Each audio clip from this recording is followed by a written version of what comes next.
সেই দেখায় যেন অনেক দূর পর্যন্ত গেছে। না ওদিকে না, সাইড দিয়ে হয়ে যাবো আমরা। নমস্কার বন্ধুরা, তোমরা সবাই কেমন আছো? আশা করি সবাই ভালো আছো, সুস্থ আছো। আমরাও ভালোই আছি। তো আজকে দেখো আনভির ক্লাস ছিল, নাচের ক্লাস ছিল স্পেশাল 1টা থেকে 5টা পর্যন্ত। তো 4 ঘন্টার ক্লাস, বুঝতেই পারো মানে প্রচণ্ড বোরিং ফিল হয় 4 ঘন্টার ক্লাস। যদিও অনেকেই গল্প টল্প করে সময় কাটে, তবু কতক্ষণ গল্প করবো? গল্প করতে করতে আর মানে সময় কাটতেই চায় না। তো যাই হোক, ফাইনালি ছুটি হয়ে গেল ক্লাস আর কি। আর ক্লাস ছুটি হওয়ার সঙ্গে সঙ্গেই এই রাস্তার সামন দিয়ে একটা মিছিল যাচ্ছে। তো তারপরে এখানে দাঁড়িয়ে থাকতে হলো। তো ওই যে দেখো সামনে মিছিলটা দেখা যাচ্ছে এখনো। তো ওটা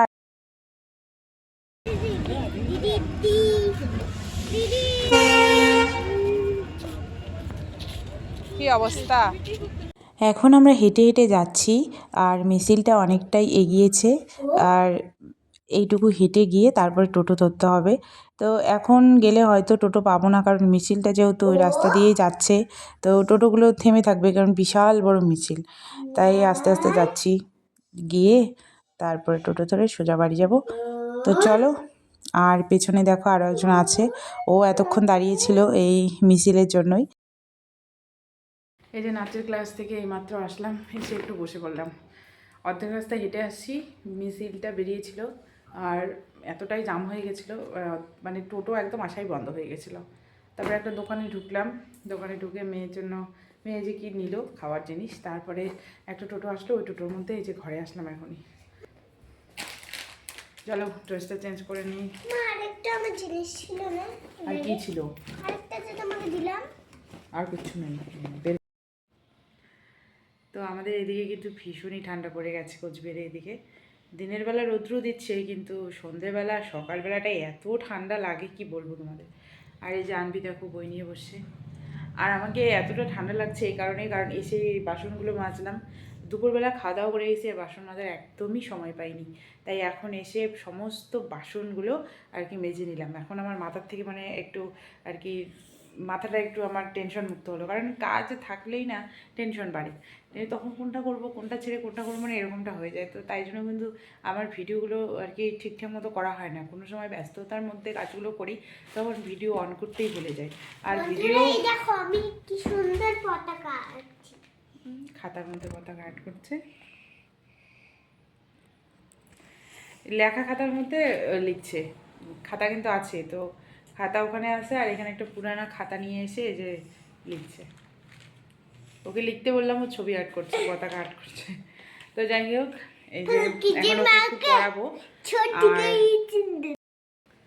তো আনভিদের নাচের ক্লাসে রিং ঘোরানোটা অন্যভাবে করাচ্ছে, মানে গলা থেকে ঘুরিয়ে নামাতে হবে কোমরে, তারপরে পা দিয়ে ঘোরাতে হবে।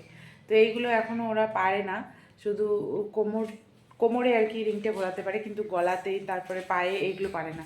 তো এইগুলো একটু ওকে আর কি করাবো এখন, একটু ট্রাই করুক, কারণ সব কিছুই তো চেষ্টা না, চেষ্টা ছাড়া তো কোনো কিছুই হয় না। তো ওকে কয়েকটা ব্যায়াম আর ওই রিং ঘোরানোটা একটু করবে।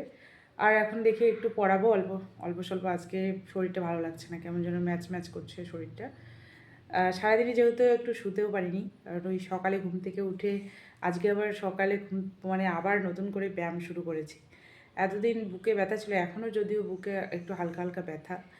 তো এটার জন্য ডাক্তার দেখিয়েছি, এক্স রে ইসিজি তো হয়েছে, কিন্তু রিপোর্টে কোনো কিছু দেখায়নি। ওষুধগুলো খাচ্ছি, কিন্তু অতটাও না কমে নাই, মানে মাঝে মাঝে তবুও ব্যথাটা করে।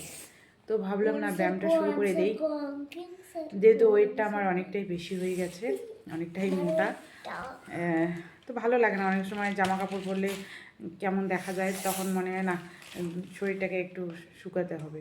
তো খাওয়া দাওয়া একটু কন্ট্রোল করতে হবে, আর তার সঙ্গে ব্যায়ামটা করতে হবে। তো আজকে সকালে ব্যায়াম করেছি, সেই জন্য কিন্তু আরও লেট হয়ে গেছিলো, ওই জন্য তাড়াহুড়ো করে রান্না করেছি। আর যাওয়ার সময় বাসনগুলো আর মাজতে পারিনি, একটা পার হয়ে গেছে তাতেই যেতে যেতে। আবার ওখানে মাঝখানে গিয়ে রেলগেট পড়ে, তো আজকে আবার গেটও পড়ে গেছিলো। তো তারপরে একদম 1:30 বেজে গেছে। তো রাত্রিবেলা এখন আমি জামা কাপড় ভাঁজ করতে লেগে গেলাম। এই যে দেখো এতগুলো জামা কাপড় হয়েছে, এগুলো মানে ধুয়ে দিয়েছি আর শুকিয়ে গেছিলো, তো ওই ট্রাঙ্কটার উপরে রেখেছি। এখন মেয়ে মানে খেলা শুরু করে দিয়েছে ওখানে, আর কাপড়গুলো সব বিছানায় ঢেলে দিয়েছে।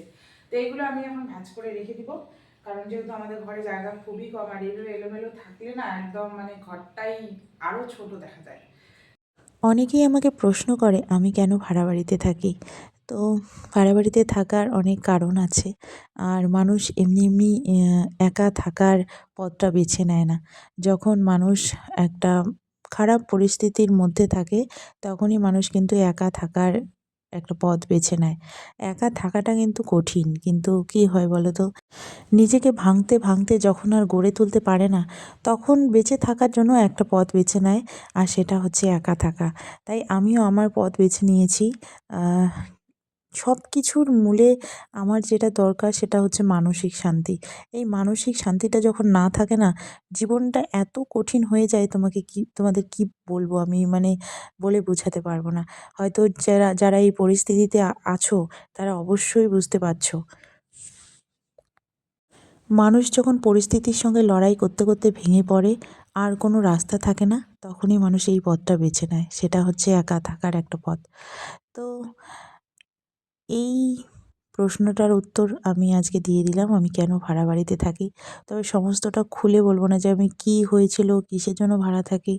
হ্যাঁ, তবে এটুকু বুঝতে পেরেছো তোমরা নিশ্চয়, যে মানুষ কেন একা থাকে বা একা থাকার পথটা বেছে নেয়।